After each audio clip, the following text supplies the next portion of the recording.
This is Chinkitan, also known as Mr. Ching Positive. For the topic for today, I want to discuss the topic of success. And the idea is success is a slow process. Hindi po pwedeng madaliin ang tagumpay. Sanay na kasi tayo sa instant mommy, instant coffee, instant noodle. Pag may nire-research tayo, google lang natin. Hindi katulad dati. Diba? Kailangan magbasa pa tayo ng encyclopedia at hahanapin natin. Dati, magpapadala tayo ng sulat, snail mail, padadalanin natin sa mailman. Pero right now, napakabilis. Text lang or email, umaabot na. So there's a really tremendous transfer or shift already when it comes to technology. So there are things that we can do and get it fast. So tendency po na karamihan ng tao, iniisip po na lahat po ng tagumpay sa buhay ay napakadali rin. Hindi po ganun talaga ang tagumpay. Because success comes with a price. Hindi siya pwedeng madalian. Problem with our times right now is gusto nila talaga agad ay madalian po ngayon. Kaya nga marami nga nagsyo-shortcut. May shortcut daw to success. Gustong yumaman. Anong ginagawa? Tumataya na lang sa loto at inaasahan na lang. Okay, kung ikaw naniniwala sa loto, wala naman akong, hindi naman ako kumukontra dyan because that's your personal opinion. But nothing really beats hard work. Because hard work can produce what? Success. So the question is, how can a person be assured that he can be successful?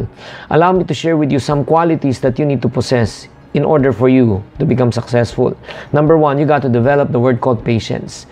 Kailangan maging pasensyoso ka. Minsan kasi sa sobrang pagmamadali, nakakalimutan na kailangan matutong maghintay. Because everything that happens in life comes with a price.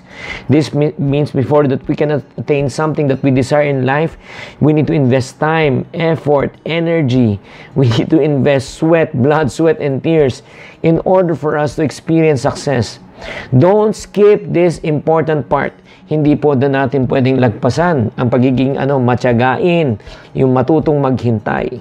And not only that, we need to become patient, we need to become also persistent. When you talk about persistent, you need to what? Do something consistently. Even though you don't feel like doing it, you just got to do it.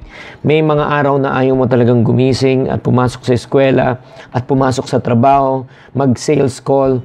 Pero alam mo, hindi po natin daanin sa feelings. Kailangan lang maging persistent tayo. Take for example, before I even got where I am right now, I persisted in my dreams. I sold a lot of stuff. Nagbenta ako ng toilet paper, nagbenta ako ng toys, nagbenta ako ng mga damit, sapatos, relo. So in other words, I went through the process. Kahit maliit lang kinikita ko, I became persistent. Kahit nare-reject ako, lumalaban pa rin ako. Kahit umaayaw ang tao, hindi pa rin ako umaayaw. Because I know for a fact that you need to become persistent. Nobody can stop you. Nobody can really tell you what you cannot do. The only person who can stop you and tell you what you cannot do is no other than yourself. And third thing is what? Success is not a destination, but it is a journey. That's according to John Maxwell. So, people always think, ay, magiging successful ako pag mayroon akong promotion, magiging successful na ako pag mayroon akong pera, magiging successful ako pag natapos ko na itong project na ito. No, you do not put a period for success. Because what? Success is a journey. Patuloy-tuloy yan.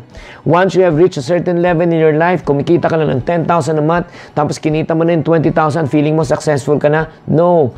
Ang next journey mo is to go to 50. Pag tinama mo ni 50, akala mo successful ka na? No. Ang next journey mo is 100. Pag tinama 100, next journey is 200, 500.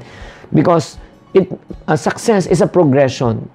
There's no such thing as a what? Destination. So I hope that you're encouraged in this short session to tell you on how you can become successful. Be patient, be persistent, and always remember, success is not a destination, but it is a journey. I hope this short video is able to encourage you, enlighten you. If you like this, please send me a message. Padala lang kayo ng message and then magparamdam lang kayo sa akin and tell me that you appreciate this video and also share this video to other people. This is Chinkitan saying, to every problem, there's always a solution. If you're not part of the solution, you're part of the problem. Always think positive.